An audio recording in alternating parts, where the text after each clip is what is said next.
Hello and welcome to another episode of the Unwanted Opinions podcast. Jay and I are back recording on a Monday, here to run down. We did a mock draft of what we think is going to happen in the NFL draft. We went 132 in the first round for every team. What we're going to do today, Jay and I are actually just going to go, I don't even know if we'll get to probably even more a little bit than 32 picks. But what we're going to do is we're going to build our own team. We're going to build offense and defense. So Jay's going to go first, then I'm going to go. We're going to build our team how we want it. And obviously, once that player is taken off the board, we can't take that player anymore. So, for example, if Jesse takes Joey Burrow, I guess they do call him Joe Burrow with the first pick, he's off limits and I can't take him. So then I got to figure out, and we'll just go vice versa down the line to see. So you get to see kind of more of the players that Jay and I value each other. We've got some different feels on players. We like some similar, but I think you'll see the styles of how we like our teams built, what defensive we run, offense, that kind of stuff. So, Jay, we can actually just go ahead and get started. Jay's got the first pick. So, who you taking with your number one pick, man?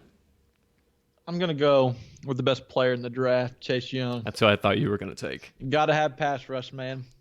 I had a feeling you were going to take him. He's the best player.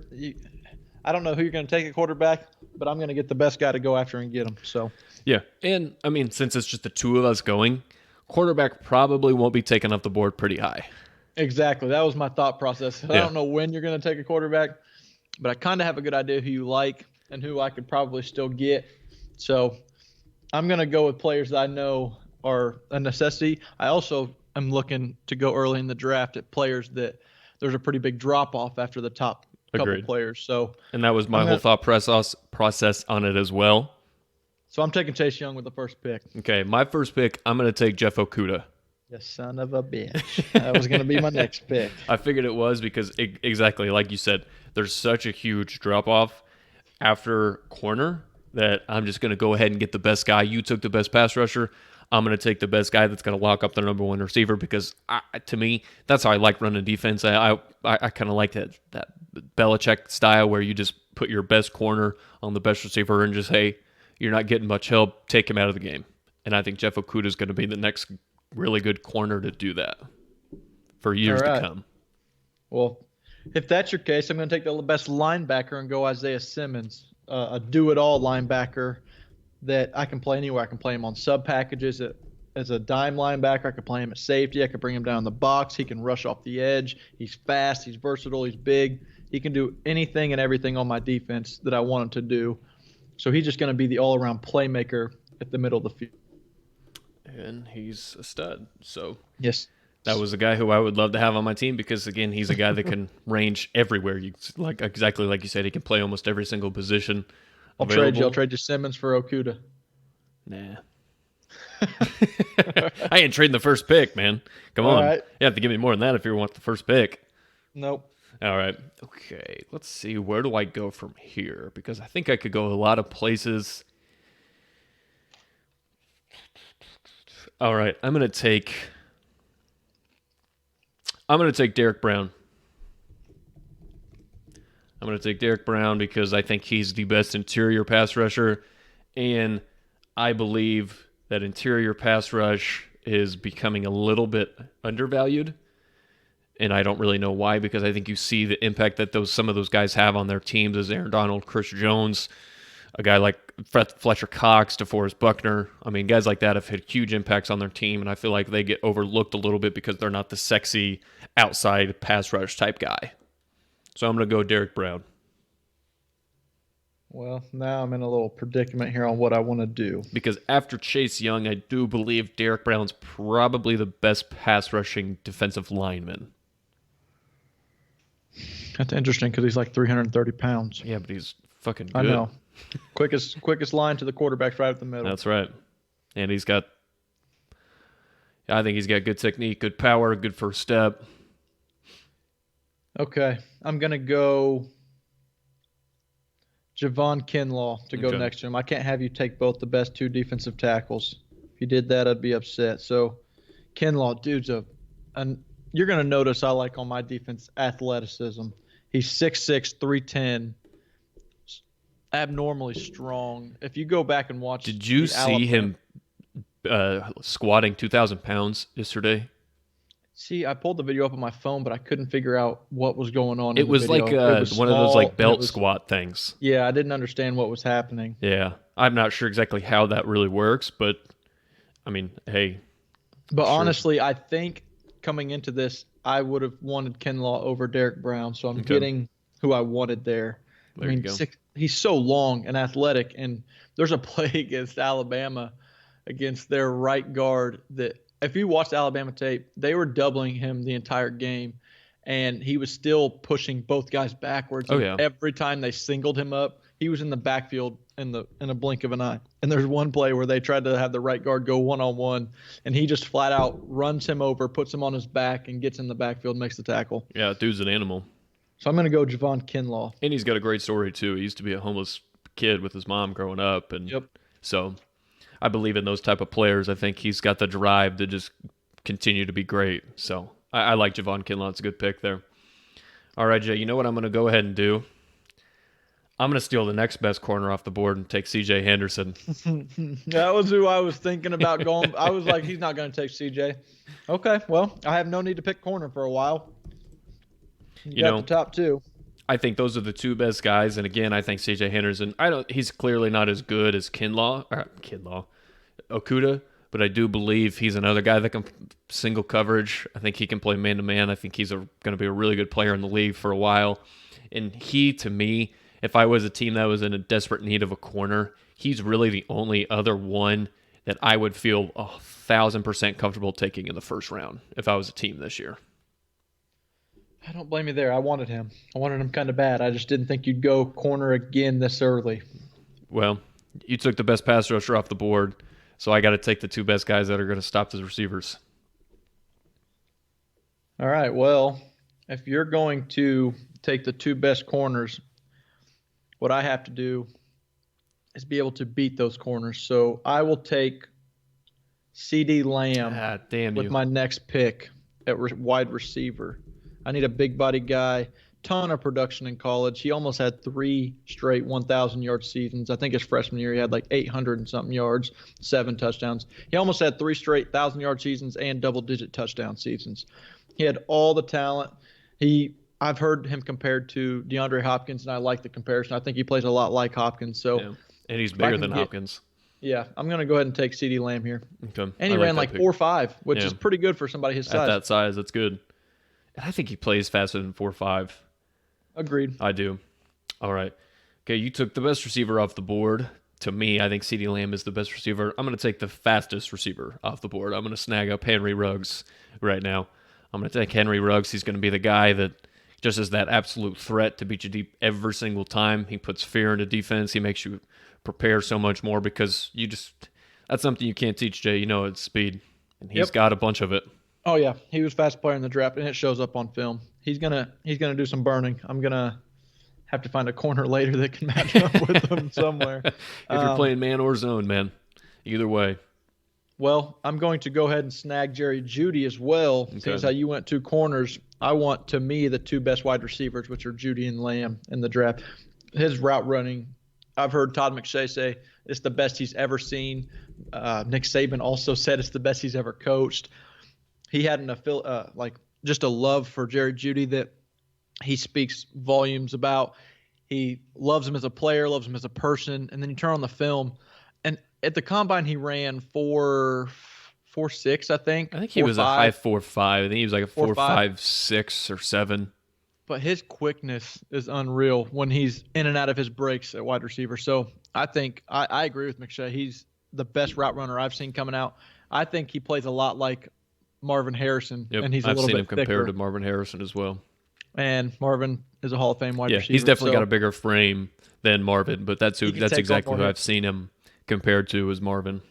So I'm going Jerry Jeudy. So now I have CeeDee Lamb and Jerry Jeudy on the outside to match up with your Okudah and C.J. Henderson. Okay. All right. So you went Jerry Jeudy. Let's see where I can go from here. Okay. Well, since you got the best edge rusher off the board right now, I'm going to go ahead and take who I think is the second best edge rusher in K'Lavon Chaisson out of LSU. I'm going to put athletic freak. on my defense. I think he's a guy you could put on either side. I don't think he's beefy enough to go up the middle, but hey, he's an edge guy for a reason, and I'm going to take him. Tons of speed. I know he didn't run the 40, but if you turn on the tape, his sack numbers don't equivalate to what he can do. I mean, his get off is unreal. Mm-hmm. I don't know what he would have ran in the 40, but just on tape, he's one of the faster edge guys in this entire class, and he's raw. He's still got some improving to do. So I think it was a good pick. I had Chase on as the defensive end I wanted next to Chase Young, so I'm no longer going to have him. He's a good pairing right there. If you're going to take Chase on, I need somebody to block for him. I will take Tristan Wirfs, the tackle out of Iowa. I think he could play guard. He could play right tackle. I could probably throw him over to left tackle. He could play anywhere I need him to, depending what other lineman I get in this draft. I think he's versatile. He was just a combine warrior. I don't know if he set records, but I know he was in like the 97, 98, 99 percentile in a lot of his measurements when it came to the combine. So he allows me to do a lot of different things offensively in the run game and the pass game. Okay. You took who? All right, you're taking tackles. I don't want to be left behind on these tackles, even though I think there's 4 good ones. But, hey, I'm going to guess we're probably going to take 2 each. So I'm going to go ahead and take who I think is the best tackle in Jedrick Wills. You see him play for a guy like Nick Saban. You see his production in the SEC. Everybody ran raves about the SEC over and over again. So there you go. Jedrick Wills, left tackle from Alabama. So I'm taking here. Not a bad pick. I think he's a guy he's a big physical guy. I think he can be a left tackle in the NFL for 10 plus years. Okay. A guy who came in as probably the number 1 tackle coming into this season. And I don't think he did anything to discourage people from thinking he can play at the next level. He did it in the SEC consistently at a high level. I want Andrew Thomas manning my left tackle position. I know Mekhi Becton's there. He's a huge athletic monster. It's like 350 pounds, running 5.0 40s. Yeah. But there's too much risk potential there for me when I think I got a sure thing in Andrew Thomas on the left at my left tackle. Agreed. Out of those 4 guys, I have them ranked Jedrick Wills, Tristan Wirfs, Andrew Thomas, and then Mekhi Becton. And the reason why I've got Becton 4th out of those top 4 guys is exactly like you said. The production, it's just playing in the ACC, you're really only top-end talent competition you're playing against is Clemson. And in the SEC, obviously, you're playing a lot more guys that are going to go on to the next level. And those other 3 guys, aside from Tristan Wirfs, those 2 guys playing the SEC, Tristan Wirfs in the Big Ten. But I think you could. I know everybody wants to hate on the Big Ten, but I think you would be willing to say that that's probably the second best conference in college football, at least right now. So those 3 guys, based off of talent, production, I get you. So good pick there. Who are you going to go with? Okay, so I'm guessing you're probably not taking any more tackles for the rest of the draft. I can't promise that. Becton's big ass could really work at guard. That's probably. True, he could. But have him not play in so much space and just run someone over. Yeah, it's possible. All right, but who I'm going to take right now, so you can't swoop up the 2 best linebackers in this draft. I'm going to take Kenneth Murray. All right. Because I think he's a guy who I think he's a guy that's seriously perfect for the NFL. What they like to do with linebackers now, I think he can cover in space. He's quick. He's fast. He's not as good as Isaiah Simmons, but again, he's going to be. I think he's a really good player. I'm not mad at that. Now you have. I'm going to go ahead and do it. I'm going to take Patrick Queen to go as my middle linebacker. Then I'm going to put Simmons at weak side. And then I'm going to put Patrick Queen at inside linebacker. So now the top 3 linebackers, and then there's kind of a drop-off after them, I would say. They're off the board. I have Queen and Simmons, and you have Murray. Mm-hmm. All right, Jay, I'm really surprised you haven't really addressed this position since it's your favorite position pretty much of all time at the safety. I'm going to take Antoine Winfield Jr. I was wondering how far I could go without somebody picking him. You know who I have not seen him compared to him at all from anybody, but who he reminds me of and why I like him so much? Let's hear it. I think he looks almost identical in stature to Bob Sanders, and he plays kind of like him as well. I think he does play like him. Bob was underrated in the passing game, but yet could come up and make hits. He's a little more physical than Winfield was, but Winfield looks to be a little more smarter with his body. But Winfield just had 7 interceptions was he a junior I or think he was a senior? redshirt sophomore this year. Okay. His dad has NFL bloodlines. His Antoine Winfield Sr. coming out of Ohio State. He has playmaking ability. The only thing that concerned me with Winfield, a lot like Bob Sanders, injury concerns. There is an injury concern. There is. But if we can get past that injury concern, I think the production on the field shows itself. I think he's going to be a guy, and he's the type of player, he can play deep, he can play up in the box, because how I'm building my defense, Jay, we're going to have a lot of speed, we're going to be able to cover, same. And we're going to have a lot of interchangeable parts. I like the pick. Antoine Winfield Jr. is not my number one pure safety. He's not my number one safety either, but I was afraid you were going to take him. He was going to be the first safety I picked. That's exactly what that was my thought process on this. So that was a smart move on your part. Kind of hurts me that you know. See, I know how you think, Jay. Yeah. So you take Antoine Winfield. He's off the board. I cannot pick him. I will go Neville Gallimore at defensive tackle to put next to Javon Kinlaw. I think Marlon Davidson's a good defensive. He could be a good defensive tackle. I know he played D-tackle, defensive end in a 3-4 at Auburn, but I think Derek Brown, Javon Kinlaw, and Neville Gallimore are the top tier, and then I think after that there's a little bit of a drop-off. So if I can have Chase Young, Neville Gallimore, and Javon Kinlaw on the defensive line, I think I'm going to be pretty nasty up front. Yeah. That's a pretty good and some of those guys, I mean, you can kind of move some of those guys around. I mean, I think Agreed. a lot of them are very I don't think they have to play a certain position on the defensive line. I think you kind of line them up all over the place. Okay. All right. You went with 2 tackles early. I took 1 tackle. I'm going to go with who I think is the best interior offensive lineman, Cesar Ruiz. I can never say. I feel like I always. It's kind of like a tongue twister for me saying his name quickly. Cesar Ruiz. I think he can play guard or center from Michigan. He's going to be the guy up front.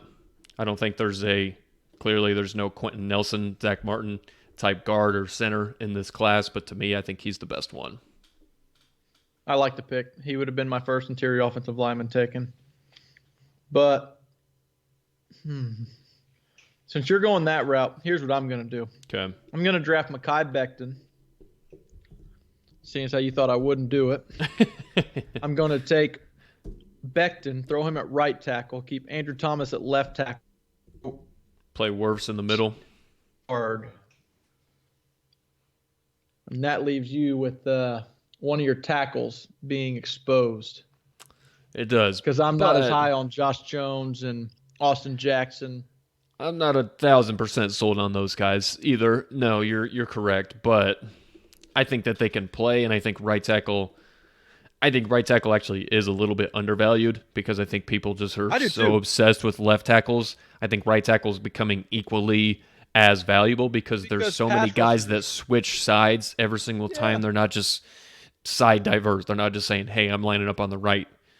They may line up on the right over 50% of the time, but they're still, or 60% of the time, but there's still that other 40% that they're going to come at your other tackle on the right side. You have a clear deficiency at one of the tackles. They will take their best passer if they're smart and put him on that side. You need 2 good ones blocking for your quarterback. Absolutely. And most teams now are, after what the Eagles did, having no clear, dominant edge rusher that year they won the Super Bowl, they had just had so many guys that were very skilled. I think a lot of teams are just trying to do that where they just have 6, 7 guys that they can rotate on the outside. So, not saying that the Eagles were the first ones to do that, but I feel like that's the most recent one, and that's kind of what everybody tries to do. It's a copycat league, so people are going to try and copy all that. Agreed. All right, now, okay. I could go a few different routes right here. Yeah, you could. And I almost want to take this guy, but again, I'm concerned. We talked about him on the last pod when we had Levi on, Terrell Lewis from Alabama.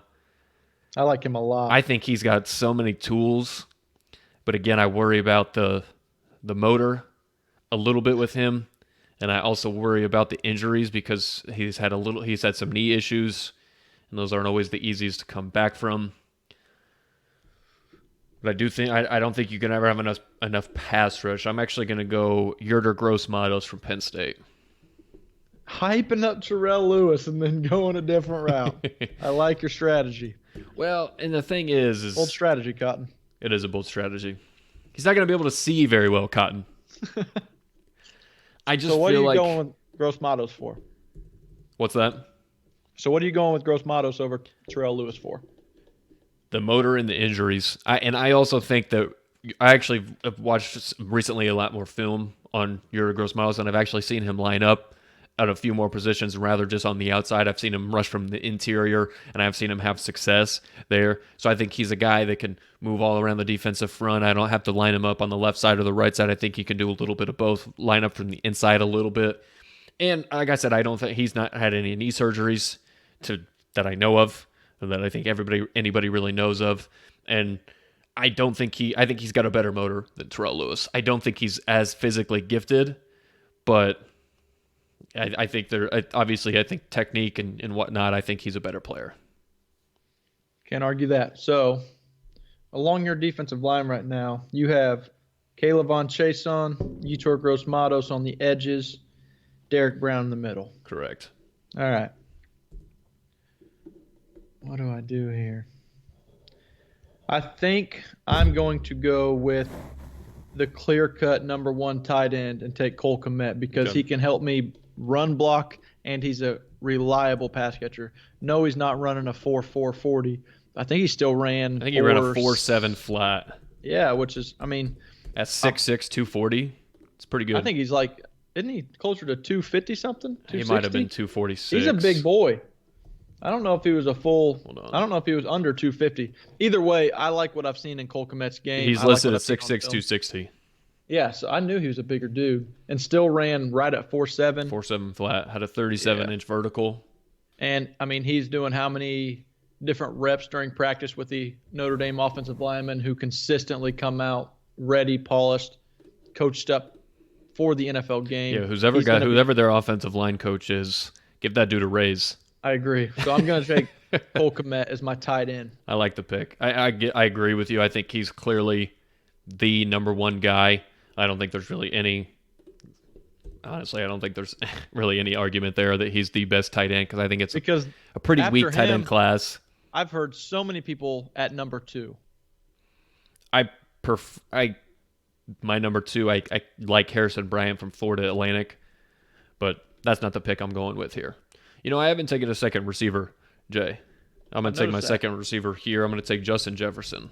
I'm a big fan of Justin Jefferson. I think he's really good. I think he can play all over the place. I think he's a guy in real life. I think he's a guy that fits perfectly with what the Eagles want. So I think he's a guy that the Eagles look to target in the first round. I think he's just a perfect fit with their offense. And I'm a huge fan of Justin Jefferson. I think I like him a little bit more than you do. I don't think he's bad. I think he's got first round talent. I didn't say you talent. think he was bad. I just think this receiving core is so deep. I had Justin Jefferson as my second Y that I would want if you would have taken CeeDee Lamb. He was the one right behind him that I wanted on the outside. So I'm not calling it a bad pick by any means. I like the pick. And you need more than one playmaker in today's offense. Not mad at it. You haven't picked anything that made me scratch my head at this point. It's hard to do that when you're picking a lot of these players in what we would consider the first round. Yeah. I think I have yet to pick a DB, and I love DBs. I think I'm going to go Xavier McKinney out of Alabama. He's my number one safety. He would be my number one safety as well. I think he's a leader of a defense. He was the alpha on the Alabama defense, and when you look at the amount of girth that Alabama brings through, to look at a safety as the alpha, it's kind of like Jamal Adams was at LSU when he was there. Mm-hmm. I think he can do a lot of the same things as Jamal Adams. I don't think he's as good as Jamal Adams was coming out. I want to make that clear. But I think He can play in the box. I think he's a great tackler from the safety position. I think he could play a deep 2, deep 3. I would never want him to just be my single high safety, but in a pinch, if need be, I think he could do it. I think he can jam wide receivers in a nickel spot. I wouldn't want him to be manned up against a slot receiver. I just think he's very versatile. He ran 4.6 at the combine, and I just think he flat out plays faster than that. I'm really not too concerned with that 40 time. I saw him on film running down track guys. I saw him go sideline to sideline. He chases everything. He'll take on a tackle if he has to. He has no fear. He would be on this defense quite possibly the leader here. I mean, you got Isaiah Simmons, Patrick Queen, Chase Young, Neville Gallimore. Kinlaw's probably going to put him in his place.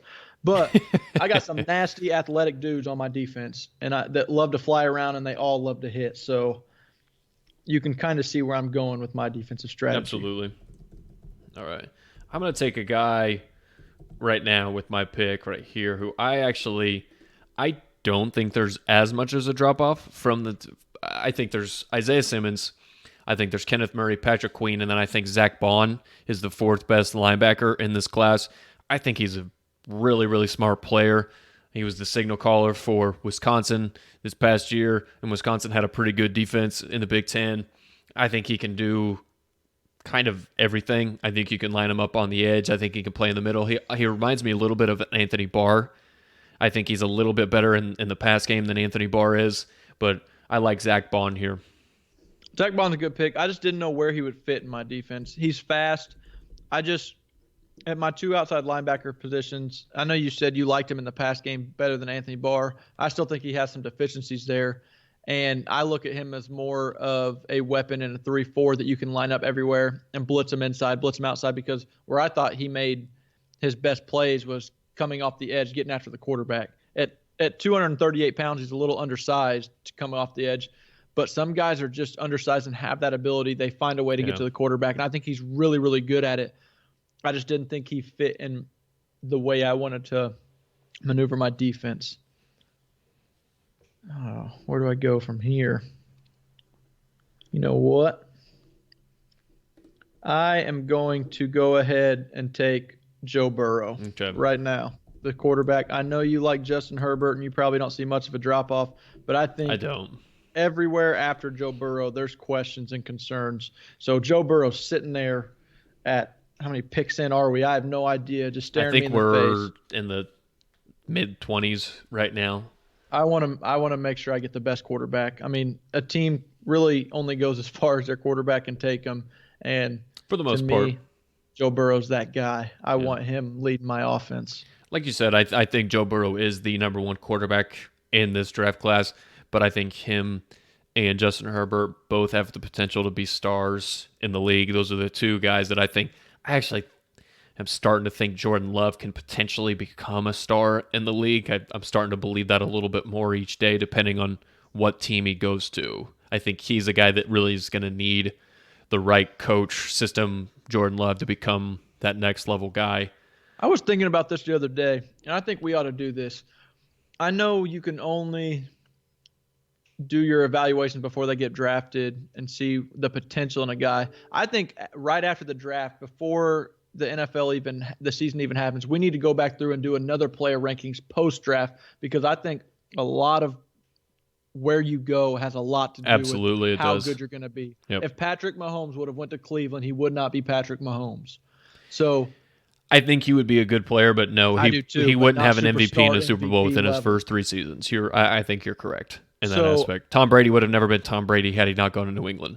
Exactly. So I think that has a lot to do with it. I think after the draft, I don't think it's a knock on anyone for coming out and being like, okay, now I see where they go. They're in a good situation. I feel like this guy's really going to excel here. And instead of being my wide receiver 6, now he went to this pass-happy Rams offense who needs your wide receiver, and I believe he's going to succeed there. I'm going to move him up to wide receiver 3. Okay.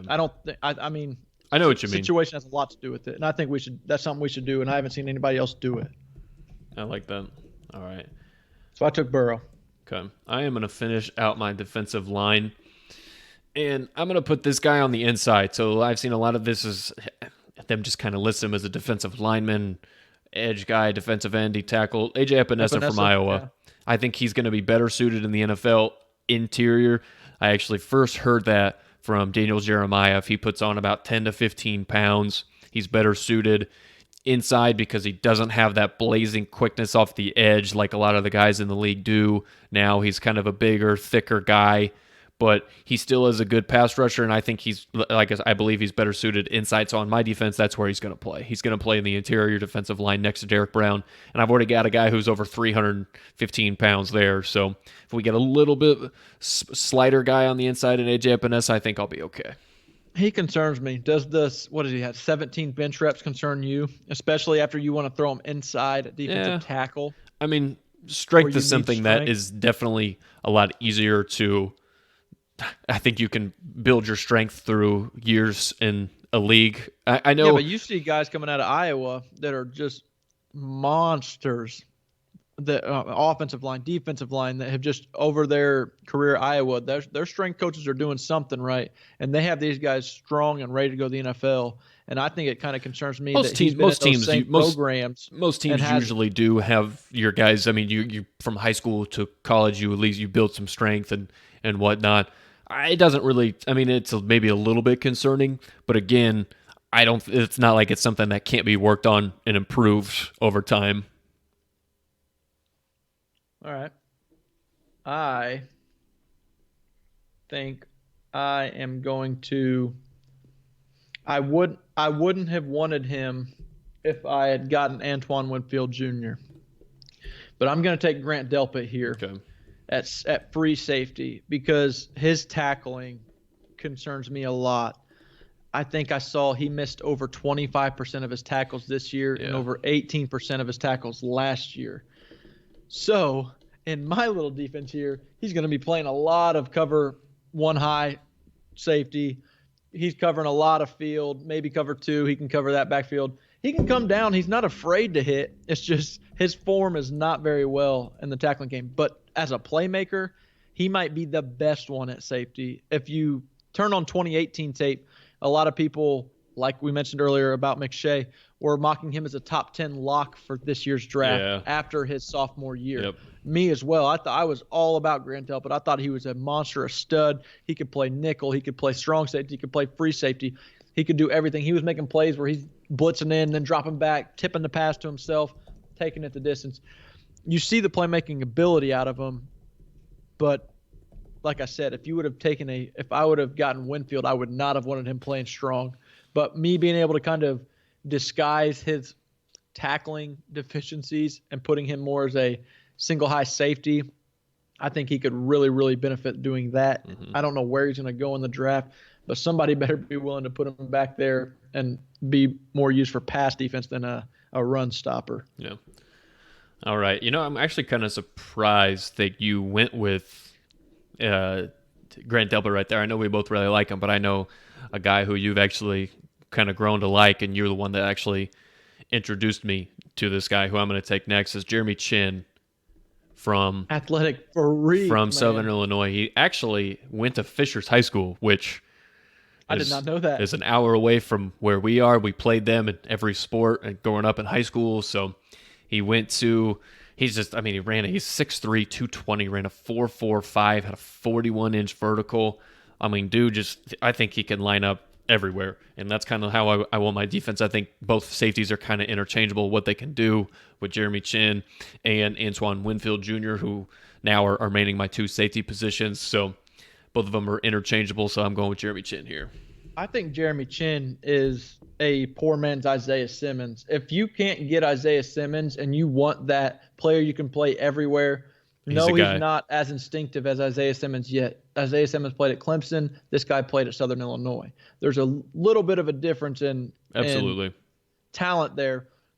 But just athletic traits, if you compare numbers, minus being, 10, 15 pounds smaller, but still 220 is a good size. Yeah. I mean, Darius Leonard, the Colts all-pro linebacker, has said that his playing weight is like 217, 218. Yep. So he's not listed at that, but that's what he plays at. So if you compared Simmons' testing numbers to Jeremy Chin's, they are almost identical. So you're getting almost the same athletic freak in Jeremy Chin. I like him a lot. I think he can ball. Yeah, I think I'm a I huge would fan of him. I would love him on the Colts. Don't get me wrong, but I needed a free safety after I got Xavier McKinney, and I can't. Jeremy Chin again still needs to work on his pass defense as well. Yes, he does. So in my defense, he wouldn't have worked. But I had him written down. If I would have gotten Antoine Winfield and you would have taken Xavier McKinney after him, Yep. Chin's who I wanted at strong safety. But hey, I got the two best corners in this draft, so I've got a lot of guys who are going to help in the pass coverage, and where I might have to go double CD Lamb or Jerry Jeudy. Agreed. I think those guys can easily do that.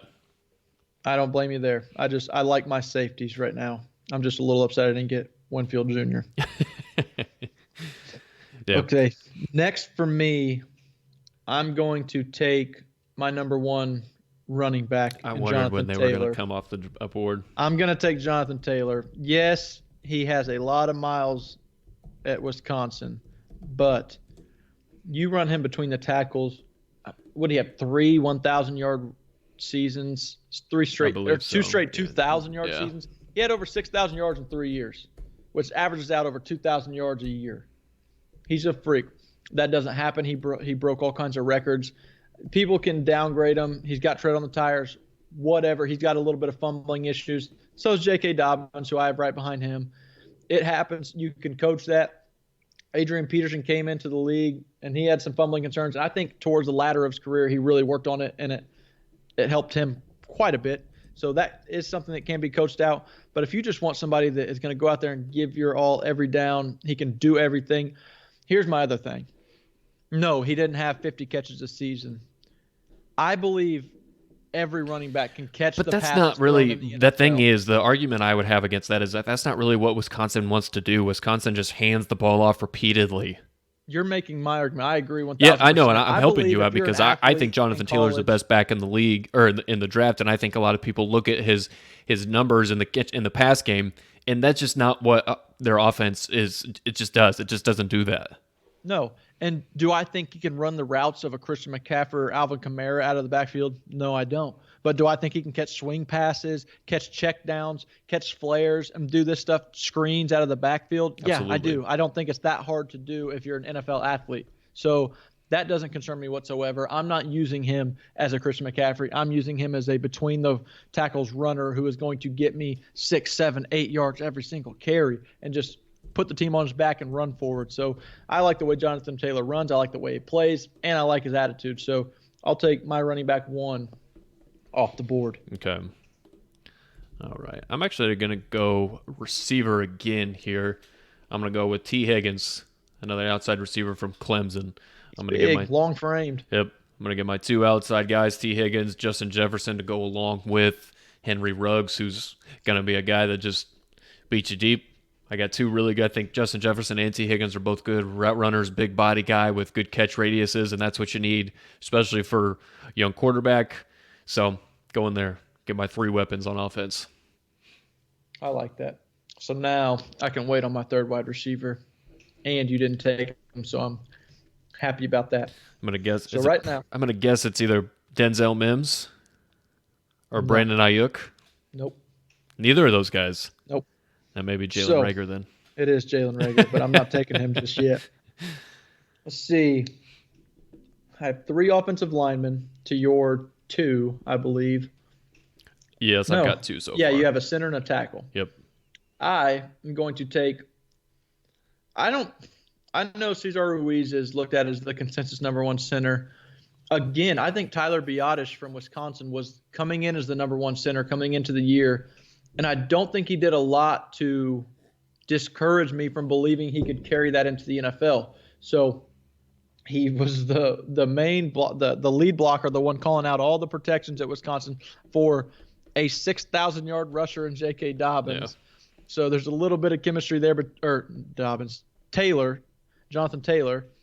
So I'm going to go ahead and take Jonathan Taylor center to be commanding the middle of my line, helping out Jonathan Taylor create a couple more holes to just plow your defensive line off the line. So I got 4 guys on my offensive line. Oh, so they're just going to absolutely plow them. Oh yeah, they're taking Gross Matos and running him into the ground. Okay. All right. So, okay, you're taking Ty. Okay.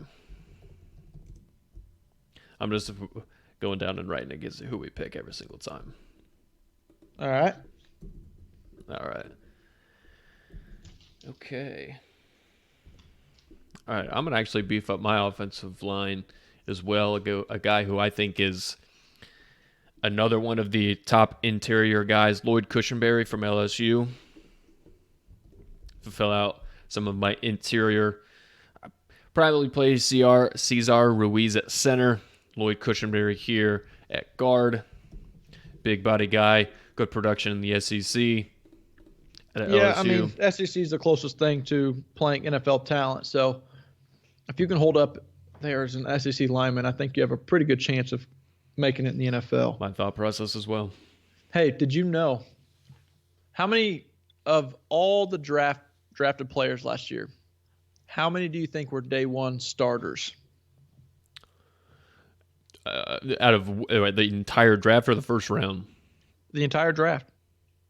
So what is that? How many picks total? Is that like 300 something? 400 something? I don't know. I'm going to say... Might be 256. I think it is 256. You're right.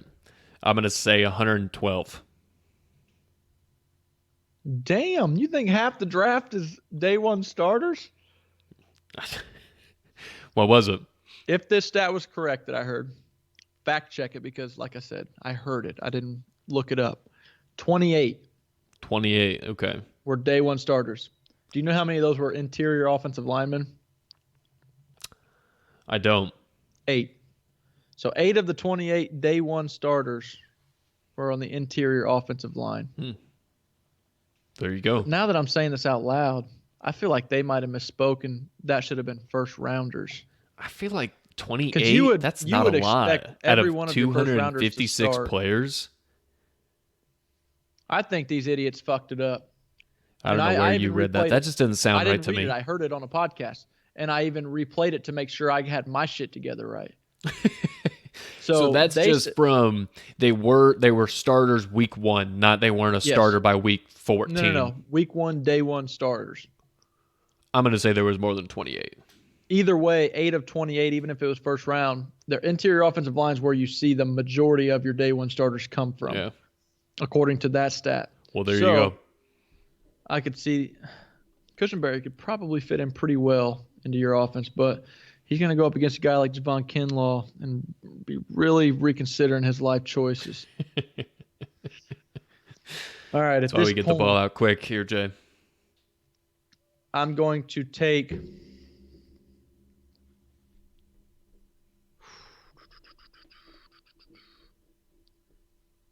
I don't have a corner yet, dude. And I know you're wanting to run a nickel defense. I don't know where you're going to go with that. I don't know if you're going to draft 3 corners or if you're going to draft a quick linebacker or if you're going to draft a hybrid safety.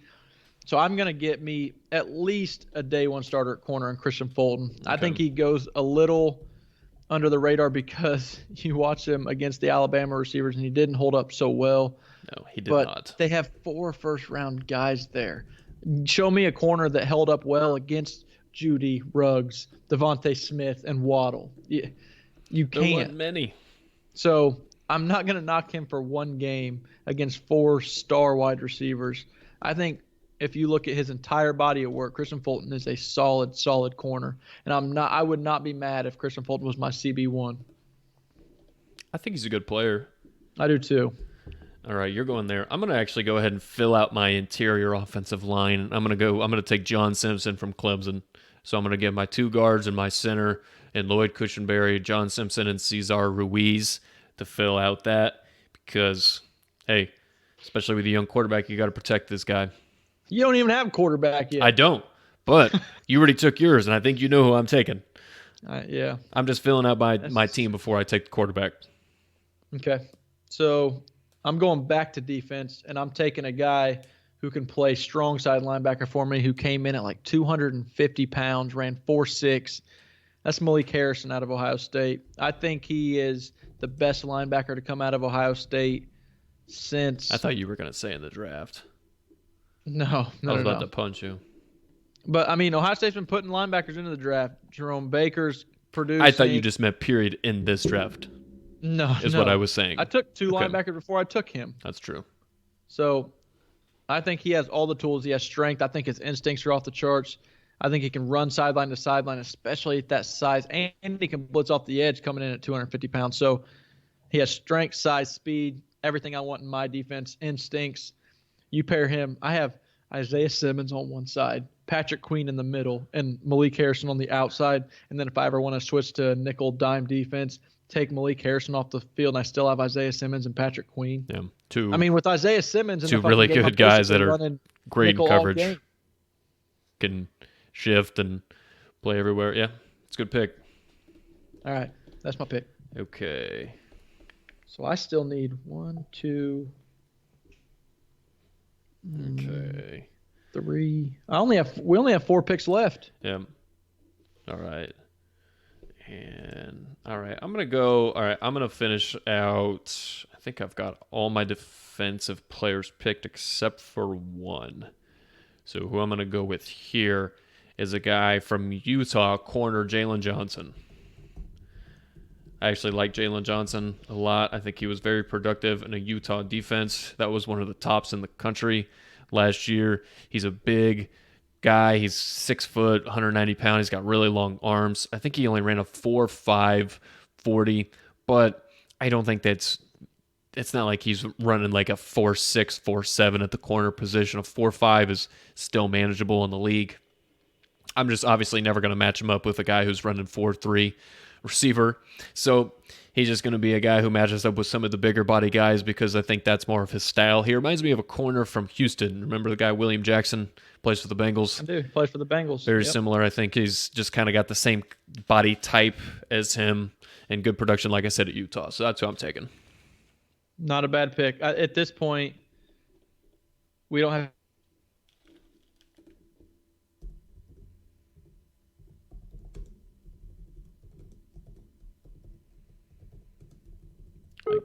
Jay might have cut out on me. No. Okay. All right, Jay, you're up. Your pick. I just took Jalen Johnson, corner from Utah. Okay. So at this point, I think we're not fighting over anybody. Not really. I need a corner. You're done with corners. Defensive end, defensive end. I need a wide. You're done with receivers. Ooh, you finished your offensive line, didn't you? Except for my right tackle position. Okay. Well, I don't need a right tackle. So, just so Or a I left know tackle. I have them, just so I know I have them, and it's the only position, kind of, that we both need similar.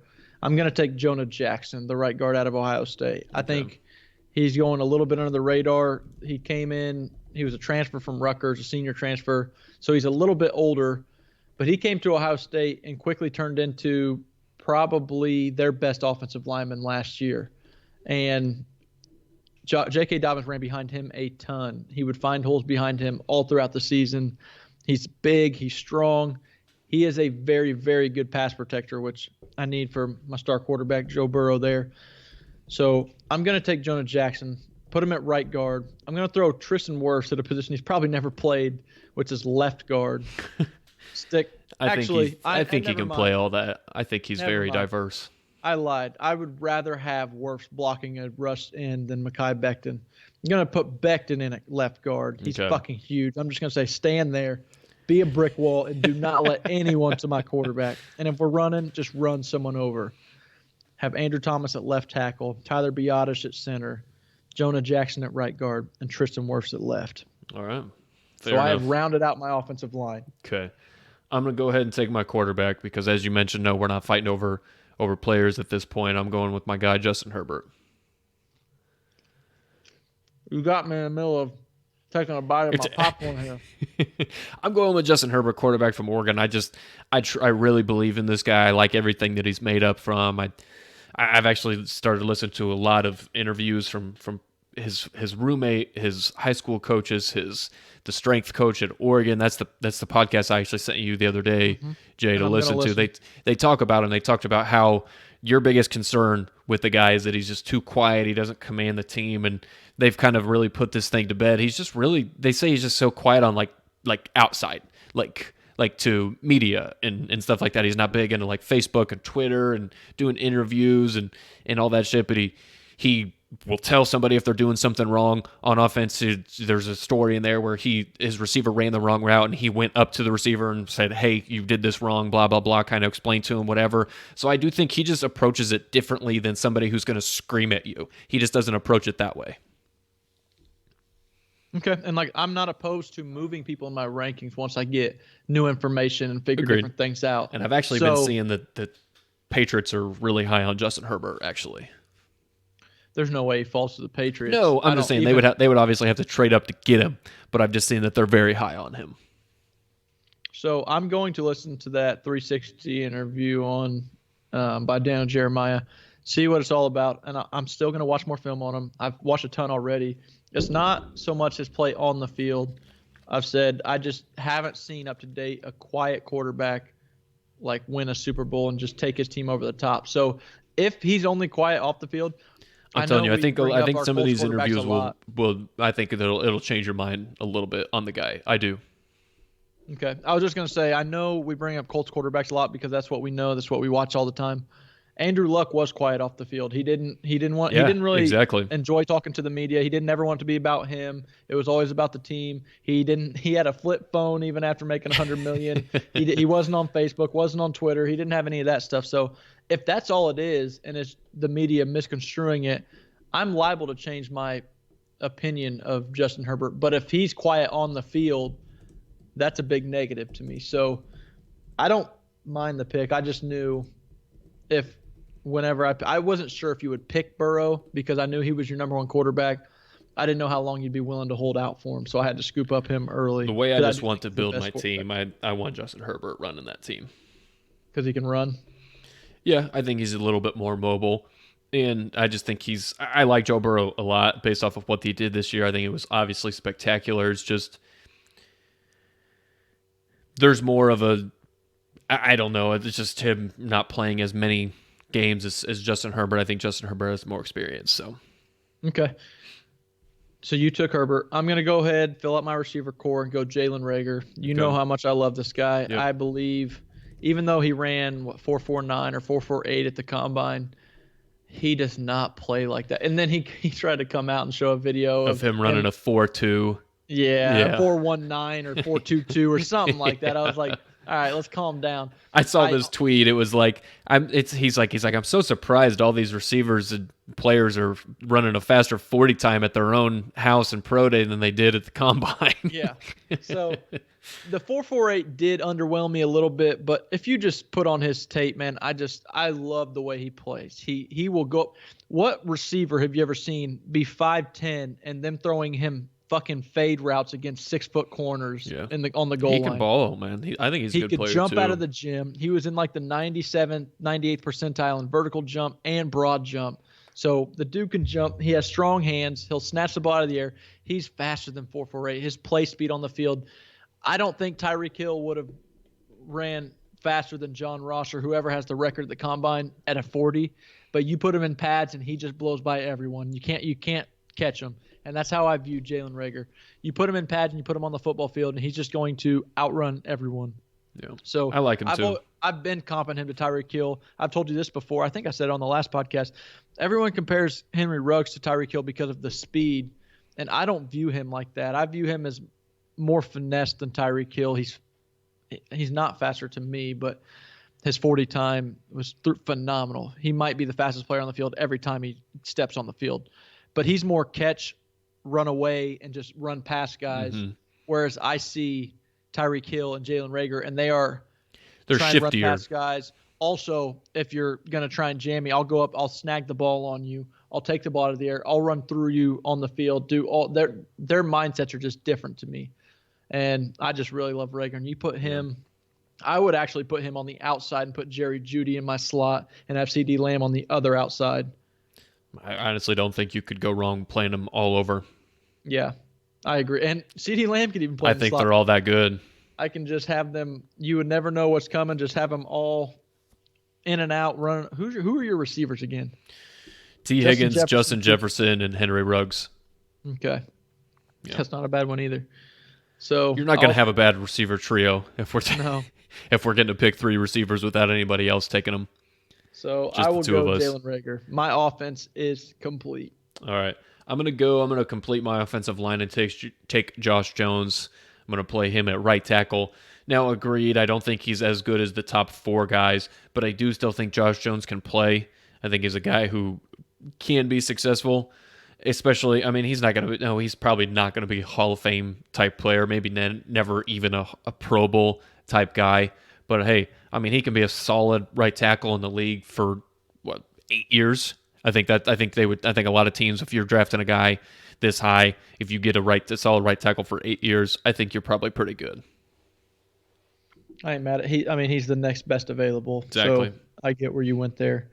I'll round out my corners. I'll take Trayvon Diggs. I actually think he's going a little under the radar. He underwhelmed me at Alabama, but I think if he gets it with the right coaches and in the right system, where he's basically just playing a lot of zone, which is how I would have my defense set up. I got guys that can fly around, make plays on the ball. A lot of zone cover. Like Grant Delpit isn't coming down and locking man-to-man. He can play some man if he needed to, but the way I view my defense, fast, physical, a lot of zone coverage. Yeah. Tampa 2, cover 3, that kind of thing. And I think Trayvon Diggs could flourish in a system like that. He's got the size. He's got the speed, the length. He's physical at the point of attack. He can jam your receiver. He did say he would lock his brother up, too. I mean, he came into Alabama as a 5-star receiver. He's got hands. He can play the ball when it's in the air. So I'll take Trayvon Diggs and Fulton as my 2 corners. All right. I'm going to take my tight end, who I think is the second best tight end in the class, Harrison Bryant from Florida Atlantic, and also another really big guy, 6'5", 250, ran a 4.73, little slower than Cole Kmet, the second guy, but I just think I don't think either of them are like Rob Gronkowski blocking type, maybe even like a guy like TJ Hawkinson a few years ago from Iowa, but I do think Harrison Bryant's the next best guy in this I would say weak tight end class. But hey, with my 3 receivers I've got, we don't need Harrison Bryant to be Rob Gronkowski or Travis Kelce. I hear you. If I would have had another tight end, I actually would have went Hunter Bryant out of Washington and went more spread offense and put him out wide and had a mismatch against linebackers and safeties. So I have watched a little bit of Harrison Bryant. I know he played Ohio State and he didn't do too much in that game. He had a couple drops, but I mean, he was the guy on that offense. Yeah. Ohio State knew it, and Ohio State arguably had, if not the best defense in the country this year. It was a top 2 defense. So you can't take it all away from one game when a guy from a smaller school and is the only player on that offense goes against a top 2 defense at a Power 5 school. So I don't mind the pick. I just would have went Hunter Bryant. And let's see, my last pick, you mentioned him earlier, Terrell Lewis. I'm putting him opposite of Chase Young. I just need him to stay healthy, and maybe chase a few guys down here and there from the backside. But physical-wise, I think you probably need a little bit of production from the guy. He's a physical specimen. I think he's like 6'5", 6'4", 255, 260. He can run. He can play. And when you watch him on film, he has all the tools as a pass rusher. He can spin. He can use his hands. He can use his speed. He can convert his speed to power. It's just a matter of doing it consistently and getting with a coach that can get that out of him every single day. And I do believe a little bit was because he was nursing that knee back and it wasn't 100%. And say what you want. I've never done it, but I'm sure if you tear your ACL playing football and know the grueling process that it takes to get back to that point, when you first get back on the football field, you're going to play a little timid around that knee and not want guys taking it out again. So it's going to take time. He played the entire season. I can get on a team, get on my team, and be opposite of Chase Young. And I think clearly this defensive line would never happen. But if he had some guys like a Chase Young opposite, where he's the number 2 pass rusher, or like a Kinlaw inside next to him, taking some double teams, I think Terrell Lewis could really, really play well and flourish on the outside. Yeah, that's absolutely going to help with the type of talent you got around you. He's probably not going to be a guy that ever sees a double team if he's got those players around him. All right. So my last pick, I'm going to take my running back. I'm going to take J.K. Dobbins over DeAndre Swift. I actually like J.K. a little bit better I actually like Dobbins out of the backfield a little more than I do. I like Dobbins' willingness to be a pass blocker in the passing game, because that's something I think is an underrated thing. And I think a lot of, I don't know what it is, who at Ohio State is coaching that up, but I think they Tony do a Alford. phenomenal job with doing that, because I think all their guys are ready to pass block when they come into the NFL, because that's, to me, a very underrated trait that running backs, a lot of them don't have. I agree. And I think he's good at it. Dobbins might be the best pass blocker out of the backfield in this class. Yep. I wouldn't have been mad if I got Dobbins instead of Taylor.